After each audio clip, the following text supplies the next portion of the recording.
would you say, because it's a great conversation to have when it comes to brain and the aging brain and brain health. Is sleep more important when we're younger and becomes a little bit less of a factor as we get older? Or what are your, I mean, sleep is always important. We know this from young to old, but where is it? I mean, is it, because kids, it seems, need the most sleep. So I think it's that 10-year-old boy, 6-year-old boy. Yeah. The 10-year-old boy's mom, by getting their head to bed, you reap dividends. Like the one thing that my kids all knew, because of this evidence was really clear in 1998. The one thing that you can do to say who's on trajectory to get mental health issues, who's on trajectory to get bipolar, who's on trajectory to get Parkinson's early, Alzheimer's, every single one of them spent their teens and 20s with a deprived sleep. We believe that you are strong by design, and you were made in God's image to have a strong body, mind, and spirit. You're listening to the #1 Strength and Health Authority podcast in the world. So let's get ready to unlock your potential and transform your life in today's episode. So how do you not have a teenager with deprived sleep? You don't have a primary school student with deprived sleep. The patterns of sleep are set in the first 2 years of out of the crib. I mean, this is bedtime. This is you turning off your brain. It is a learned skill. It is up to parents to teach the skill to their children. And it's not hypnotically teaching them with screens or you have to shut your brain down. It's a learned skill. And when moms and dads are anxious, they don't teach it as well. So get your own issues squared away so that you don't imprint them on your kids. Yeah. But if you have your own issues, ask for some resources and help. How do I do this? Having a 7-year-old that knows how to go to bed, shut their brain off, even at a sleepover, even at camp, that is a huge sign that you're doing a lot of things right. By the time they get to teenage years, yes, their brain's growing a lot, so they need more sleep. People say, well, shouldn't you start school later? Because no, your circadian rhythm is still very powerful, even in teenage years. The bedtime is still what matters more.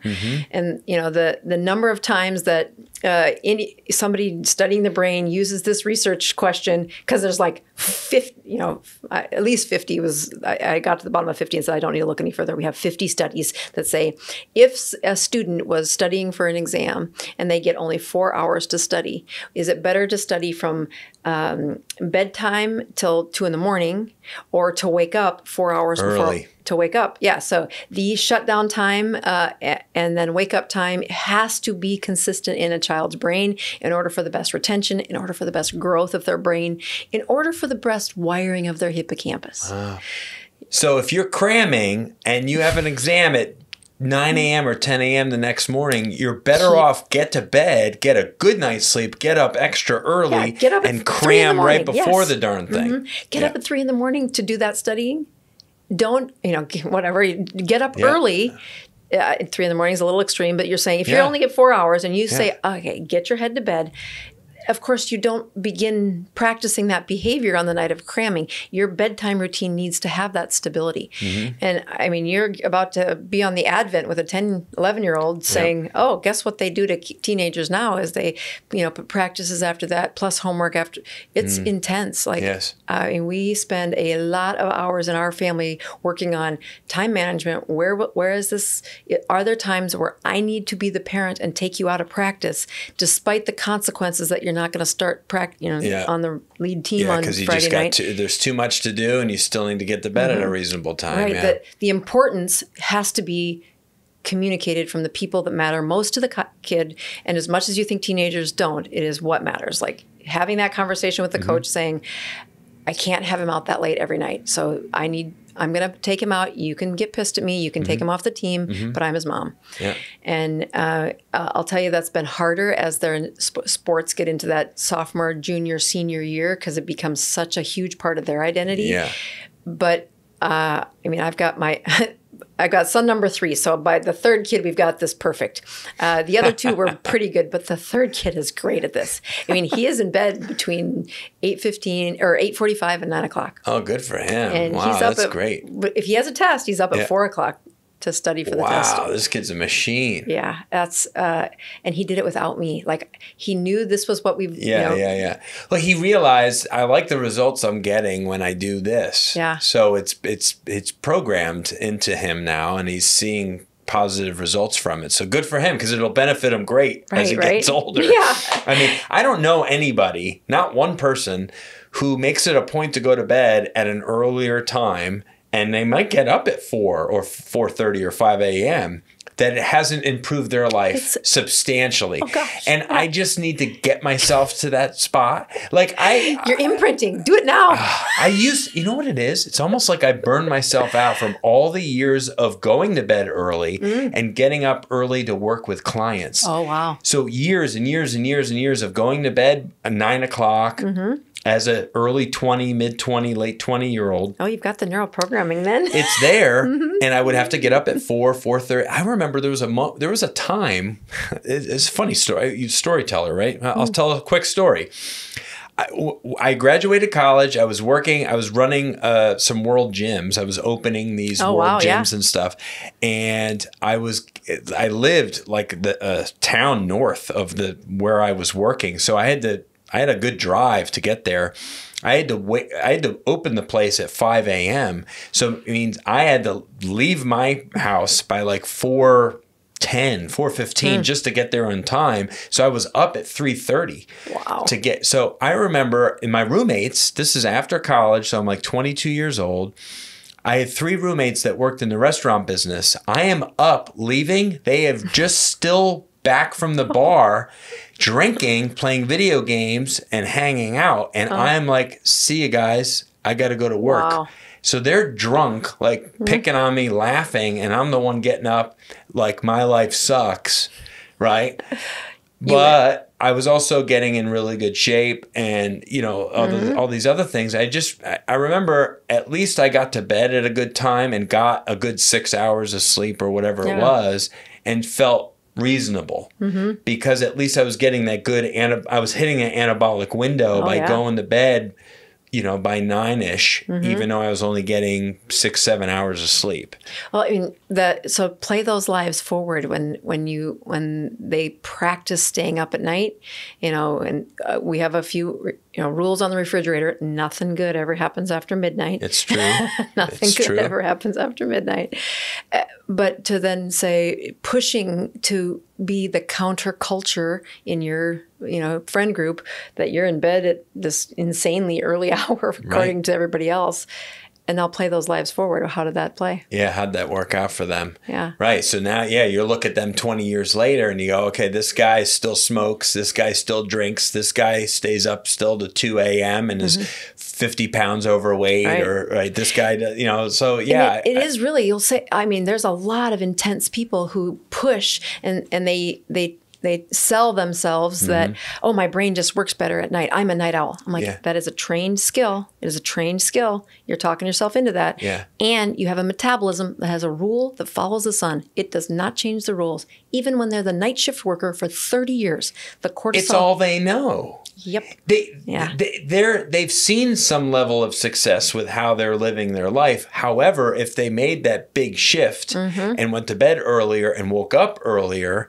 to do those same things that they swear they're having great success with at 1 a.m. and 2 a.m., they'd be better at it, most likely doing it at 5 a.m. after a 7 or 8 hour night of sleep. Yeah.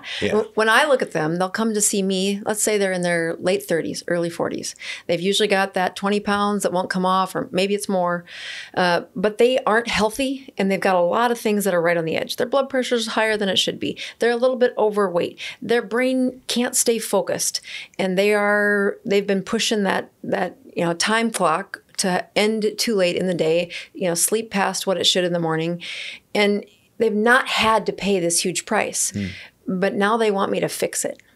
Like, okay, you've got several of these warnings that if we don't fix this, you'll be Beulah. You'll be with. What a name too, by the way. I mean, that's a South Dakota name. Is it Beulah? I mean, what is that? I've never met a woman named her since, and so she's the one Beulah. I'm like, God bless you. You know what? Oh no, I can't even say what I just thought. I can't even say it. No, I can't even say it because it's a bad thing to even like bring up. But I think I actually have heard that name elsewhere in a movie that I shouldn't have seen as a young person. That my dad, he didn't apparently care what I saw as like an 8-year-old, and I think I've heard that name before. But it was. That's do you remember the triggering. movies? The Porky's movies? Oh, yes, yeah. Awful movies. I don't recommend them, especially to young people. They were awful. I was like 8 seeing Porky's. And I think the heavy set Jim lady, Beulah, I think her name was Beulah. I swear to God. Somebody check that out and leave a comment if you watch this or listen to this. I don't know. It's ridiculous. I just outed myself. I saw Porky's when I was probably like 8 years old in the 80s. Your poor hippocampus. My poor hippocampus. I stunted my hippocampus with that one movie. You're a flexible brain. You're a good recover. I hope so. Gosh darn it. Anyway, but Beulah. So here is this, late 30s, early 40s was when they start, if they're seeing an internist, it's because the easy things didn't work. There's a few things going wrong. Maybe it's an antidepressant. Like, I just don't seem to have the mood that I used to. Would a pill help me? And of course, in today's world, that's a great, easy thing to lift for. And many times you can get them to feel a little better with a pill. Yeah. But it's a Band-Aid on a problem that's been around for a while. And I get people clicking off on, we can see on YouTube when people click off. And whenever I start to talk audience retention. I know. It's like, that's where I lost them in that video. Yeah. And you say, no, when you start talking about bedtimes being much earlier than what we practice, then you're the boring adult. You don't, party late into the night. But you also look at this shift in how do you have your gift, your talent that gets to last into your 70s and 80s, and that your lifespan and your health span match a little closer, that you get to use purpose in those 70s, 80s, 90s, not having that fragility of low muscle mass, an atrophied brain, a one that has shrunk and the wiring is really stiff. It's not as flexible. And those cognitive issues that once they start, there's no reverse here. People say, oh, well, isn't there a pill for Alzheimer's? No, there's not, people. They are pills that are out there that have cost millions in research and development, and they do not work. They do not make them less demented. And when people say, well, can't I, because I talk about using a ketogenic diet, it's a different fuel. When the brain has an injury, give them a fuel of a ketone and you're going to see this awakening. I think that in general speaks to when brains don't work and you watch how transformative a reversal of poor health to good health is. That's how I've ended up in the brain for so long. It's the most beautiful thing to say, okay, now it's working well. Go live the rest of your life. Oh. When you've got memory problems in the form of tau proteins and these plaques in their brain, we don't have a way out of that. And we've created a culture where people are that's what they're looking for. They're like, what's the thing I can take? What's the pill I can take daily, weekly, whatever, that's going to help resolve this issue or help, improve and it's like, well, it shouldn't be that. Like, we need to go deeper. We need to not get to having to take that pill. There's other things that we can be doing here, but people they're lazy. They want quick fixes for everything. Right. Well, even that 38, 40-year-old, if you can get their attention, and this is, I think, one of the key things about, I can give you the quick answer and you can go on with the rest of your life, but you're going to be seeing me or a version of me in 20 years and then say, but things aren't going the way I want them to. I have an autoimmune disorder now. My thyroid doesn't work. My hair fell out. Pick a list of the many metabolic problems, which are just a little tick in the tallies of how many of these do you need before we know the brain is severely affected by now. You can summarize this in one. I think this is going to be an honest statement. In one major hormone that's out of whack from a very early age for a long period of time.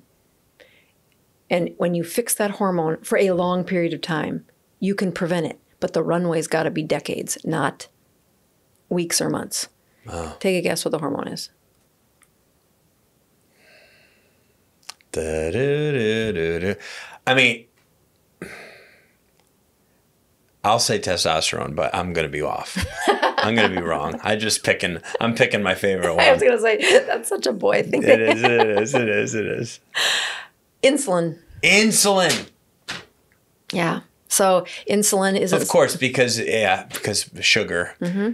And insulin swells things. Insulin insulates you. Insulin is very volatile. So you come to check it when you're fasting and you're 35 years old and you're only 5 pounds overweight and it looks fine. But what does it look like when you have that amount of sugar? What does it look like when you have that, powdered whey instead of eating a steak? The processed, particleized lives that we live because it's convenient and we live in a place where it's available and abundant and cheap.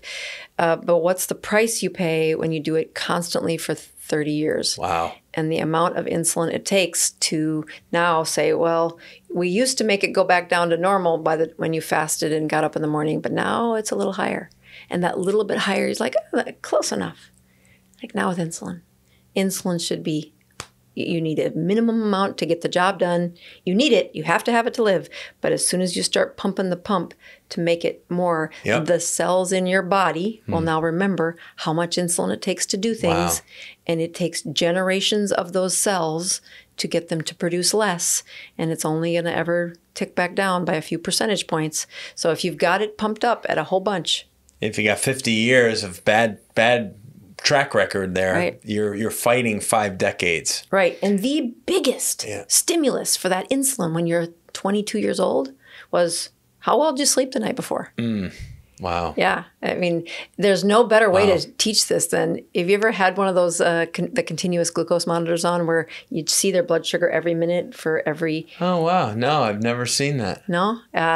So that technology originally designed for insulin-dependent diabetics, but now is my favorite way to put it on somebody and say, now watch your blood sugar for the next 10 days and tell me what happens when you have that shot of whiskey before you go to bed. Wow. What happens when, you're stewing over something in your brain and you can't shut down well at night. Meaning you're in bed and you're sleeping, but you don't sleep. And then watch how long it takes that sugar to stay high. Oh, you're like, why is it so high today? Why is it? Oh, I didn't sleep. Wow. Yeah, 10 days of that little monitor, and it's probably the biggest truth teller to say, how is your brain doing? So I brought you one. I brought one. Oh yeah, I see it. I didn't even know that was on you. Yeah, so it goes to your phone, and as a physician, you get some samples. So I said, oh, if he's never done this, I'm going to say, you want to see the best predictor for how well your brain's aging? So what, I'm going to end up putting one of these things on and have it on me for 10 days? Is that what you're saying? Mm-hmm. Oh, weird, dude. We're going to do it right away. Should we do it right away? Like right now? Well, can we? Okay. All right. No, right now, like mid-podcast? We're just going to clip me with this thing? It's less than 10 seconds of putting it in. Come on. All right. Well, go ahead and get it. This is... I had no clue about this.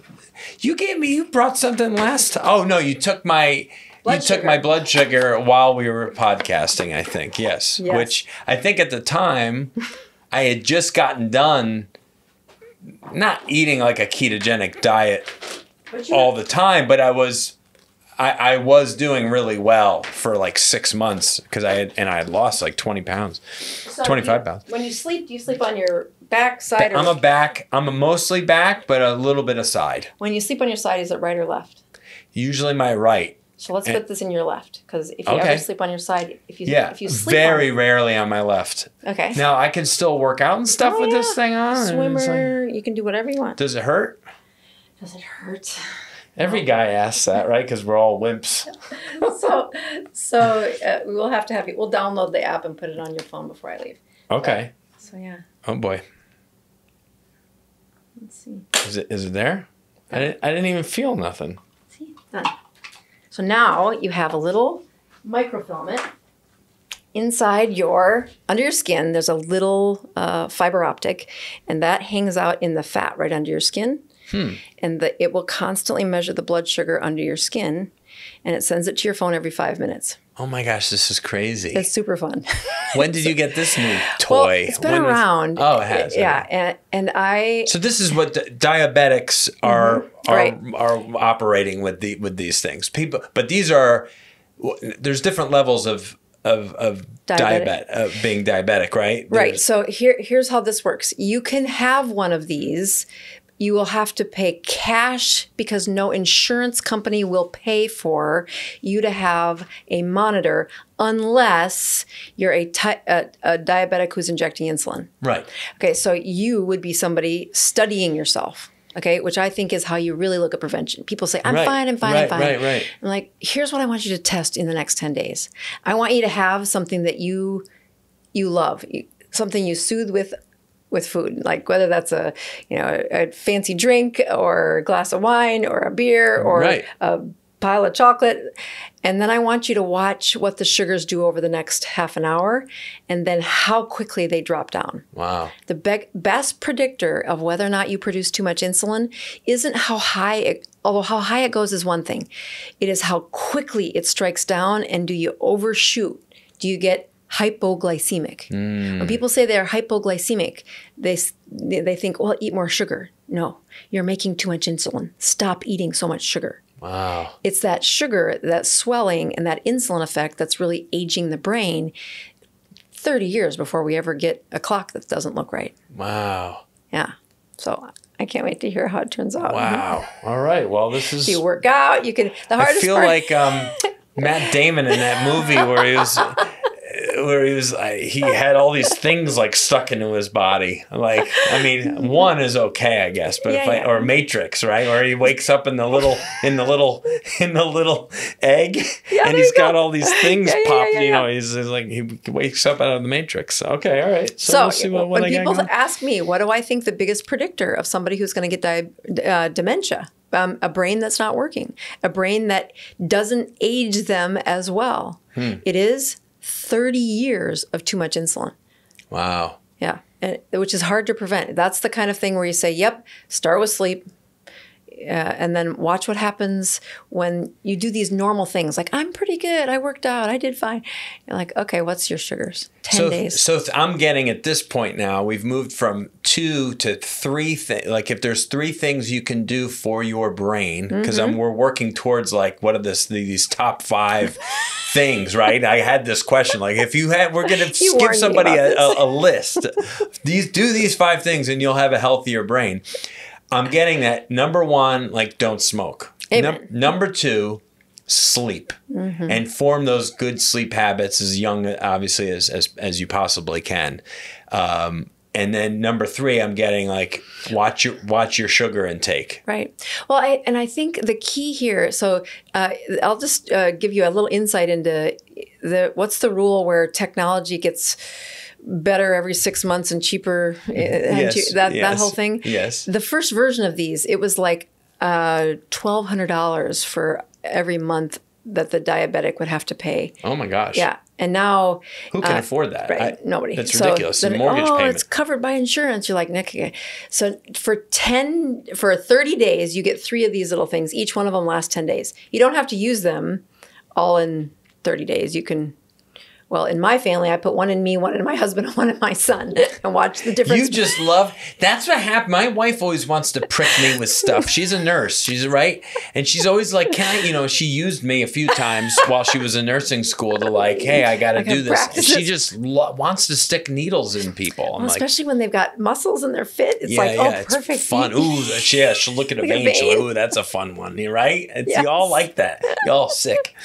No, but it's funny. So when they ask me, because there are several other things on the list, but it becomes like this academic answer, this esoteric place of, oh, yes, you should do these things better. Like even when you say that about sleep, you get the click off of on most of these messages where they say, yeah, I'm fine. Yeah, that's right. And they are fine right now. It's what's happening in the future and how that brain, like you're actually a quarter turn off if you trained your brain in your 20s.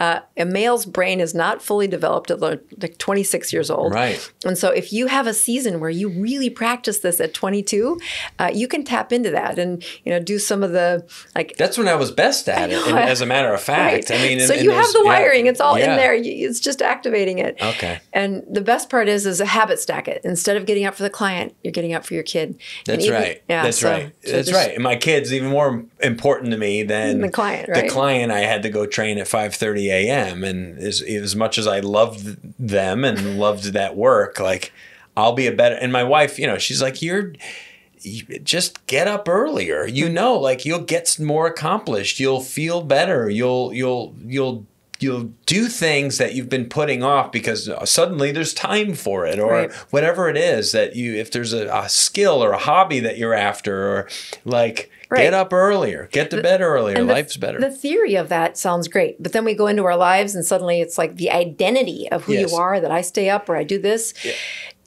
Data is one of the best places Yeah. to say, let me just show you what's happening. Let me show you. So you can look at these other rules of aging and what matters, but there's nothing more profound than continuous glucose understanding. A 10-day experiment is, you can't unsee it. Like, oh, that's Now, what happens. will you have access to these numbers No, too? just me. Oh, okay, so just I me, could. but I can share them with you, You could, obviously. yeah. Okay. When they're my patient, we can hook up and their monitor Right. can. Right. That's really, we don't do that. I mean, I think the same thing happens. Why did I work so hard to teach them different steps about the importance of sleep? And here's some of these things that happen. It wasn't so that I could check on them. That is a lot of work for me.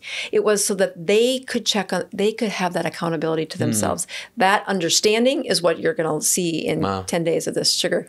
Well, this is cool. This is a total surprise, and I like this because the timing is good. Like, I've had it on my mind now for a while because, 2 years ago at this very moment, I was really 100% invested in health improvement and eating better and leaning out. And I did. I went from like 220 to like, too much weight loss. Actually, I was like 191 or 192, wow. But I didn't I felt frail. I was like, but for me, I think my best weight, my optimal weight is in the low 200s. Okay. And I'm above that right now, and I want to, okay. But the only way to get back there for me is improve sleep habits, improve nutrition habits, and exercise has always been stable for you, stable right? for me, which takes me into my next question. How important is movement and exercise on cognitive health? There's lots of data on this. Yeah. The data that I'm about to share, and that is the muscle mass is one of the biggest predictors for how well that activity rate is, or mental cognition is, in those last 2 decades of life. Muscle mass, especially when you get into the 65 and older, is very difficult to improve. Yeah. You can maintain, but to make muscle mass happen after the age of 65. So so there's a couple of mortality measurements. One of them is grip strength. Like, interesting. So you think, I could improve. Yeah, well, if you just improve your hand, that's one thing. But grip strength is really a reflection of the muscle strength in the rest of the body. Right. Muscle mass being another one, that men will live a higher cognition longer because of that muscle mass as well. Women tend to have higher amount of fat in their bodies, and that if they can improve the muscle mass, that is one of the biggest carriers to say, in those elder years, did their brain work better? Wow. So the movement and the activity, especially leading to a muscle growth, or at least don't let it decline. It's actually one of the hardest parts that we've had in the last 2 years, where Ozempic, have you heard of this drug, Ozempic? I have. I think I've seen one of those commercials, silly commercials for it, with the other 967 ones that they love. Yeah. Well, it's a Hollywood, it's a diabetic medication, but it's also, if you want to lose weight, we can shut off your appetite. Inside, the way it works, though, is it stimulates the production of insulin. Now, it is repulsive to eat on it. Like, it is, they just don't want to eat. Their gut is like, no. So they stop eating, but the insulin production is higher. And what does that do? That offers a muscle mass reduction. Fat is lost. They lose fat. But instead of somebody who's losing 50 pounds to have 70% of it to be fat loss and only 30 to 25 to 30, mass loss. Right? They have 50-50. Oh, that's not good at all. It's terrible. It's terrible. So then they're losing more muscle mass. And of course, when you stop the drug, the behaviors that led you to put that food in your mouth and the coping skill, all the stuff that's the long game for losing weight, well, they come back. But now you are the amount of muscle mass they've lost because of the way that chemistry shifts increases the insulin production while stopping food. Wow. So it is not the same muscle loss that you get when you're in a ketogenic state, which is muscle protective. Yeah. It's it prefers the fats. When you're in a ketogenic state, fat cells open, muscle cells do not get sacrificed as easily. Wow. So it is that having muscle mass build and having that in your routine, that's you get a win for that. And again, it's a momentum thing too. As you said, it's like if you've been following a good exercise regimen through your 20s and 30s into your 40s and 50s, you're setting yourself up, even if you're maybe not as aggressive or not as active, not as intense with your training as you get older, you've established such a good foundation there that it's not about how much more muscle can I build. It's more maintenance mode, as you said. Like the body's going to, be breaking down and deteriorating a little bit, like I realize, but I have a really good baseline. So if I lose a little bit of muscle, I'm still. So if I was looking at how I would project your brain development, that 20-year-old gig that you did for a while, it's actually a really big part of the history. Like, is there a time where they did a habit that's hard that they want to reenact, but they practiced it before the age of 25? Yeah. It's why parenting shouldn't end until you're 25. Yeah, right. Now you should move out of mom, move on. But that is that imprinting of getting them to do difficult things and get through those. We're still influential into their early mid-20s. Yeah. Is basically, especially with boys who take kind of forever to grow up. Right. Well, God gave me 3 of those, so I can give you. Right. At least the third one you got. By the third one you got it right, as you said. We're going to throw the other 2 away. The first 2. So the first thing that is good in your history is you have a season before 25 where you practiced a behavior that's hard to recreate, but you've got that. The second thing is you're not a smoker. Right. I mean, that's a huge part. The other part is that your muscle mass is above normal. That's such a good protector. And even though they have seasons where they put on more weight and then they want to take it off, okay, improving the habits based on that foundation, you are a quarter turn off of saying, well, how do I get the benefits of not having Beulah? That's right. I'm not having dementia for 25 years in a nursing home where nobody visits her anymore. Wow. That's very real. It's not the family either. It's just how do you keep coming to see something that's so hard and so traumatic and the lost dream that's in this body that the brain doesn't work anymore. What I can say is that the satisfaction I as a trainer who worked with an older clientele, most of my clients over a 15 plus year period were 50 plus, and there were several of them over 60 and even some over 70 that I worked with for years. And what I found was their moods, not just their physical improvements, but their moods the more they came, the better they felt, the better their outlook was, the less kind of crotchety and miserable, they seemed. And it's because it gave them purpose, and it gave them a renewal, and it gave them energy, and it gave them all of these things. Hard to put your finger on, but they always left in a much better mood than they came in absolutely. with. I mean, I think because the movement it did something to them. Oh yeah, hormonally, obviously, huge chemically. part of that brain process is is, you can behave your way into better thinking. And so as they would say, oh, we want you to get out of depression, take this medication, but the amount of impact that you can watch in a brain, in a functional MRI for somebody who just goes on a walk every day for the first 2 weeks, and then finds a way to increase that heart rate a little bit more with, a jump rope or something the trainer offers them. That neurochemistry is immensely more impactful. And it lasts far beyond the pill. I mean, the pill they stop taking, this effects stop. The movement and that improved circuitry that goes along with activity, it's what is meant to happen in our brains and our bodies. And when we don't do it, the other part I don't want people to take away is, if you don't start this 25 years before you get dementia, nothing happens.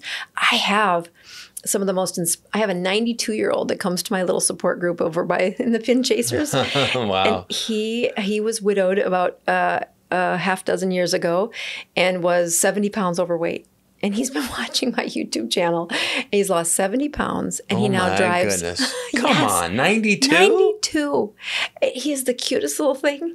And he gets up at, 6 o'clock in the morning and gets in his car north of the Villages and drives to the Spin Chasers every Tuesday morning. And he says, I couldn't do this 3 years ago. Oh, my goodness. The number of things that he has had restored to his life at 92. So as much as I quote these, studies that say, here's what you need: muscle mass and grip strength, and start 20 years early. Sure, that's what the studies say, but it's why a practicing physician gives, I hope that transferring what it is I get to see in people who say, yeah, I messed it up for a while, and here's my steps forward. And watch what the human brain can do. It just fascinates me. Wow. And That's awesome. 92. It's the best story. Oh, that is great, man. I love it.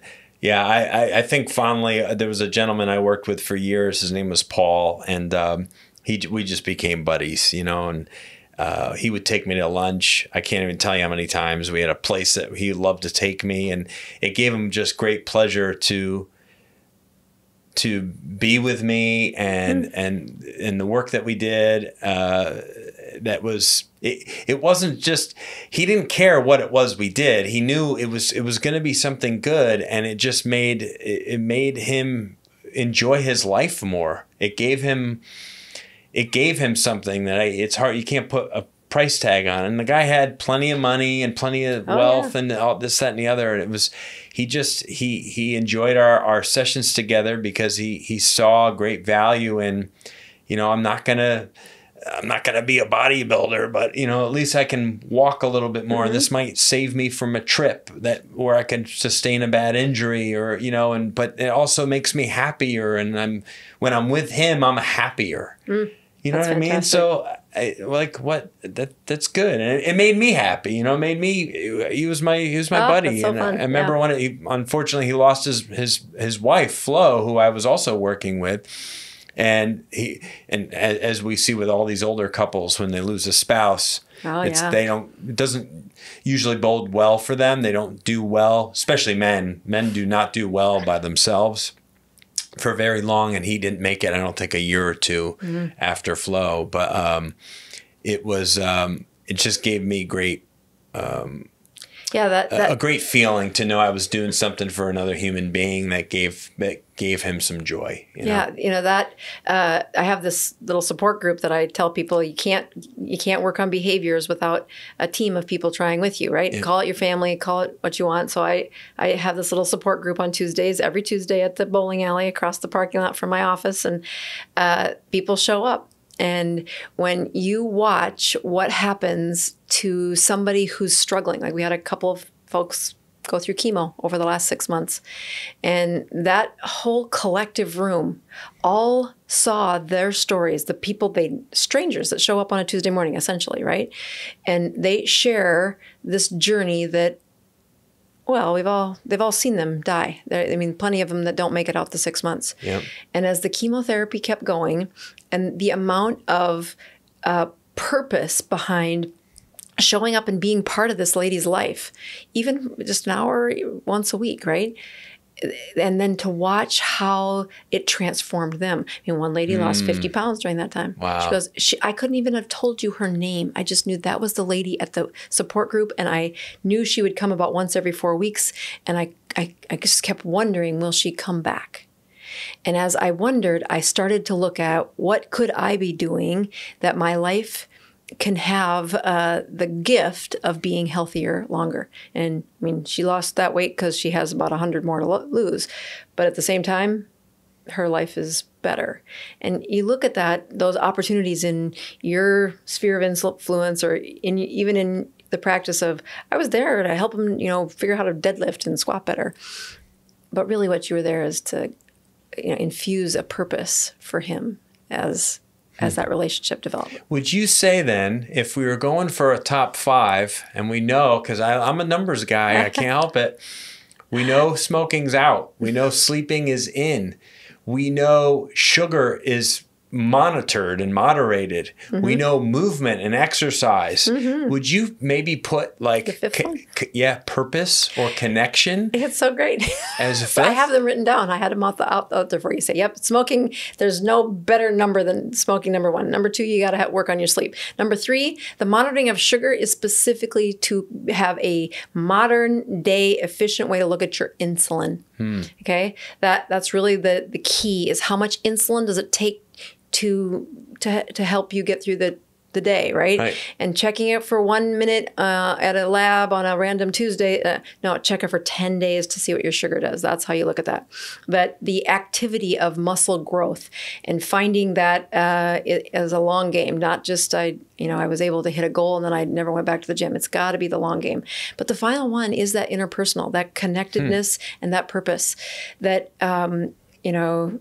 Viktor Frankl's, Man's Search for Meaning. You know this story? Yeah. Yeah. There's nothing more powerful than that. The chapter he writes about watching when people don't have a reason. When their reason was, moving the rocks or doing whatever they were doing in that concentration camp. And as soon as the purpose was gone, the brain stops working, the immune system quits, and they're dead within, a short time later. Wow. That connectedness of, I think it's a lot harder to infuse this into 20, 30-year-olds. But as you've been around the sun a few times, you start to say, finding ways to make money and to, tick people off or, get my way or manipulate yourself into the better life for me. What does that have to do with, if you're going to be in a miserable life, why do you want to live longer? That's right. Instead, how do people not have misery? It's that they start to see that there's a purpose for you, whether you'll recognize where it's showing up. And many times I think it's not the script I wanted. I wanted to do some other things, but the gift that, God has given me. And when I honor it and say, okay, I'm going to use this. And I can't tell you if it's ever going to pay any bills. But boy, I really feel good when I do it. Yeah. And it turns out that's probably right where God wanted me. Yeah. Yeah, purpose. That's great. Yep. I like to think that you, for sure, are living testament to living with purpose and passion and those things. And I like to think that I'm right where I need to be and doing the work that brings me a lot of joy and fills me up and allows me to reach people and help people in a way. It's being service oriented, I think. I think if it's an outward thing, then it automatically just fuels us and fills us up. I just can, all I can hope for is that the people listening, that's something that you have. And if you don't have it, that you go find it, because you don't want to be left sitting there, I don't think, in your 60s or 70s going, what now? What next? How do I tap into that? You need to know. You've had to mentor many people along the way that says that they're missing it. So what advice do you give them when they're struggling to say, what am I supposed to be when I grow up? What am I supposed to do? When they have that and they've been in your life, what do you tell them to do? That's really good. for me, obviously, my rock for especially the last 10 years, is what I grew up with too, but has been faith related and leaning on that I was specially and beautifully created, and I need to lean on that, and the only true peace that I'll have is in that creation by God, and that I need to walk this narrow path, and it's very easy to get tripped up and to fall off. But I feel like I think for me it's reaching others, it's service to other people, which is that connection thing, and it satisfies all those other things that we're talking about in terms of movement of the body and all these things, like all these things that give me great joy, kind of point towards living in that connectedness and that outward focus, that service-oriented focus. I mean, we have 7 core values here in our company at Critical Bench, and I've kind of personally adopted these 7 things that we've had established as our founding principles into my own personal life, because they just make sense. Living with passion is the P, and living with integrity is the I, and living in gratitude is the G, and service oriented is the S. The other P is positive attitude, having a positive attitude every day. It's a choice, right? Mm-hmm. The D is decisiveness, like taking action, being an action taker in life. It's the only way we're going to find success is when we take action. Mm-hmm. And the final is faith, is the F. And those 7 things allow me to walk that path and to stay on it. And but it's just funny how this conversation, I did not know walking in, like what you were going to say. I had an idea what a few of those things would be for our aging brain and optimizing our health and our cognitive ability as we get older. But it's just naturally funny in conversation. I came to this conclusion of where our conversation was headed. And sure enough, like that was your fifth thing. And it's just, and I can only hope, as I said earlier, that the people listening can find that in their life at whatever age they're at. But if you don't have purpose and passion in your life, then you're doing yourself a disservice, and it's going to have obviously a massive effect on your brain health as you get older. Absolutely. So I want to make sure I clarify. It's PIGS PDF. It is PIGS PDF. That's how I went through it. Good for you. It's an acronym, and that's because we do like little quizzes with with the people in our company when they're new, especially. It's like, do you know the 7 core values? Can you name them? And they're actually over on that wall. I did not use that, but they're written on that. Yeah, and they're in everybody's office. Oh, that's awesome. We have our core values posted, and there's different posters that we have, and but then we also define them. So if you look, there's definitions for each one. So decisiveness, we are fast, massive action takers. Integrity, we're committed to following biblical, moral, and ethical practices. Service, lead with the heart of a servant and serve with the heart of a king. So obviously these are, we are a Critical Bench. We're not a Christian business. We're a business operated by Christian men and women, people that have these philosophies that are founding principles, right, in how we conduct ourselves with people, with peers, and with customers, and with just anybody that we do business with, and everything's filtered through this. So that's fantastic. We're just so fortunate. Little tangent there, but about our conversation. But this is all. This is just great stuff. I love it. I love talking about it.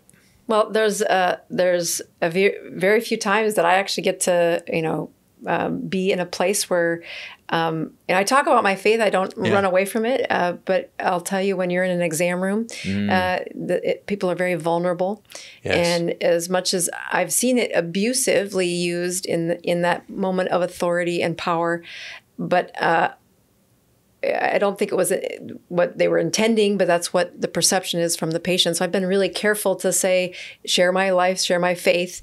But when I launched into the YouTube world, it really did change that I had to remind myself of what was really tempting. Like, I could do a few things that didn't have to do with, I could make the clickbait. I call it food porn. Yeah. I could teach all the things that would make people really click on my channel. And I had to kind of, looking at those, as you say those, I'm like, oh yeah, that's a lot of sorting that I did too. And when I look at these 5 things that I had written down saying, what would I put as the highest priority? It's a major part of my company now too, that if they can't find their purpose, then, sometimes we're the closest thing to a Bible anybody ever reads. And to watch your life is saying, well, I've got plenty of wounds. I've got plenty of valleys that there were other people walking alongside me as I walked out of it. And so I'm really, it's very impressive. I didn't know that was your PIGS PDF. It's PIGS PDF. Because I don't think it ever really came up in our past conversations, because, it was more specific to, but this was a little bit more, gave us a little bit more leeway with today's conversation. But I'm glad we were able to at least touch on that a little bit, because I do feel like that's a huge part of what makes me, and what gives me great peace. I don't know if there's a better way to say it. I think so many people aren't living with peace. So many of us are living with anxiety and stress and depression and all of these other disorders. Name it whatever you want. And I think that's really hurting people. Oh, yeah. And what I've noticed is, much like that 30-year-old that comes in later in their 30s, and they have kind of skirted away from some of the more traditional, rules of life, very biblical rules of, here's some things that aren't very easy, but if you follow them, the path is a lot better. And you think, I'm fine. I can do without it. I can get away from, that's an old-fashioned. And, as I lead a team of young people, but also those that have been around the sun more than me, and they have found their way away from some rules that are very clearly not going to play forward very well. And they're paying for that. Yep. And you say, you know what? The list of rules, you can see it as constraining, that you're a Christian, so these are the things you're not supposed to do. But when you can find a way to live within that, the rest of this is so much easier. Oh my gosh, that structure creates the freedom that we all desire. It's a huge process of improving how your outcome is that, that the long game of consistent and stable and a narrower path that does lead to the abundance. Yeah. So I know you have a rapid fire question for me at the end, but I wanted to say, if there was one place that I thought this conversation might go that we probably don't have time for today, but a reason you might want to bring me back. I'll tell you, the first time I got scolded in medicine was when I was frustrated and I was trying to find these lectures in medicine to talk about.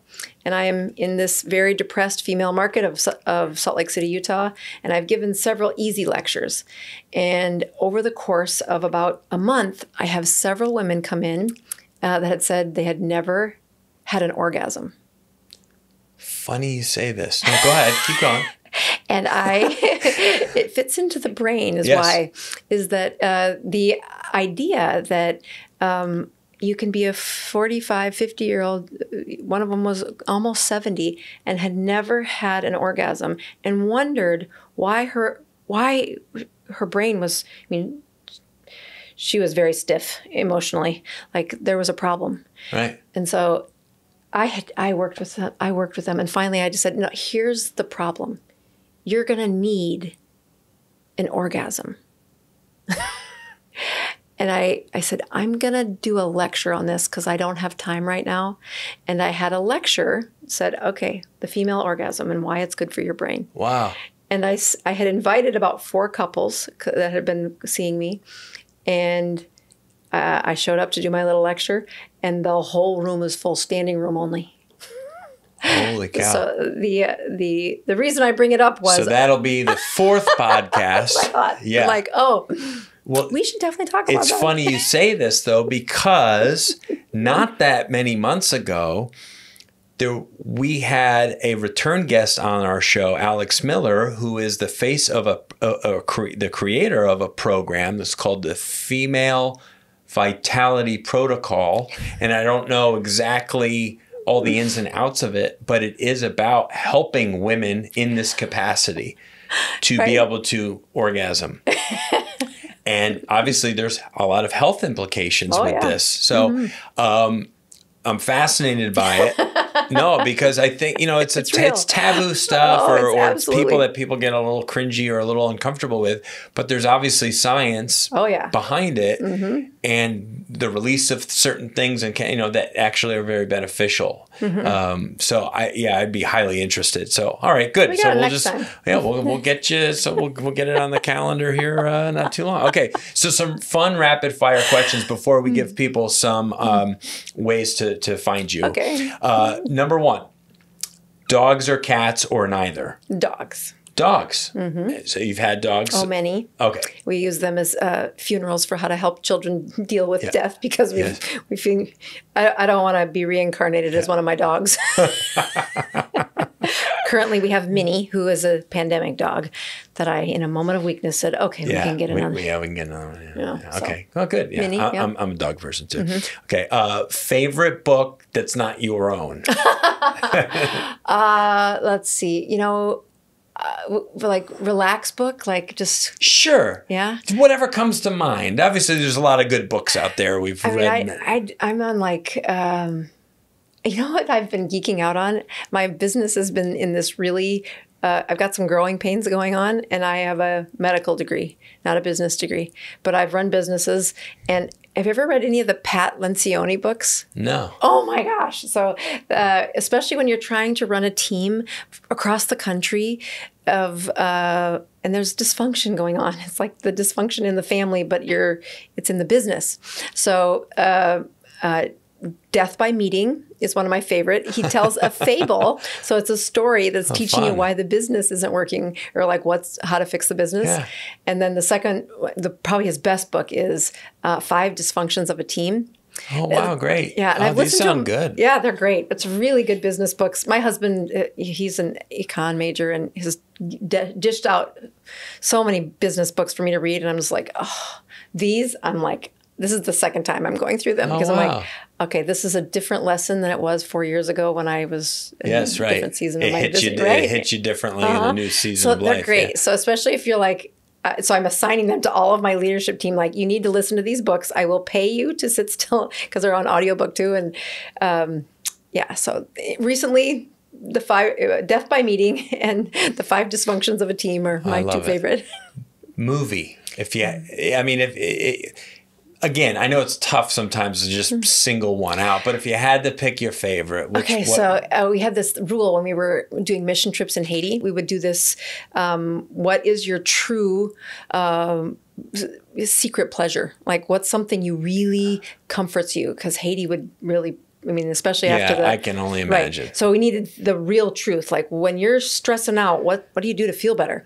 And my husband is slapstick comedy, but I was emotional movies, right? Like a movie that really touches me. Okay. And so I must have watched Gandhi. Like, get out! Really? I never would have expected that. And it was like embarrassingly, like it'd be really hard days, and so many people you just didn't have the resources. So your husband's watching like Airplane for the 800th time. And I'm like, and you're like bawling your eyes out. But that was therapeutic to you. And I was just like, this is great. It helped you get those emotions out. Yeah, and it was just a different... Laughter was his release or whatever, let's say. And Idiot, my wife is more like you. She loves a good comedy. She loves a good action film.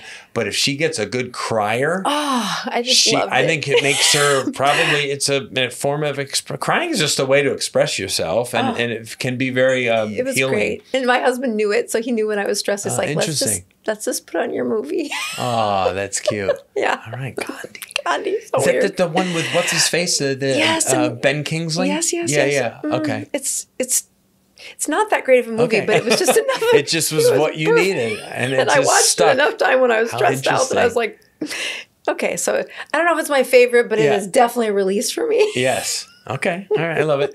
I know you eat really clean and stuff, but your favorite cheat food? Okay. It doesn't even have to be that bad for you, but if I'm gonna not do keto, if I'm gonna have something that I know is gonna push me out of ketosis, I really like a glass of wine. Like, I don't do it very often, but it's my favorite to say, okay, I like that.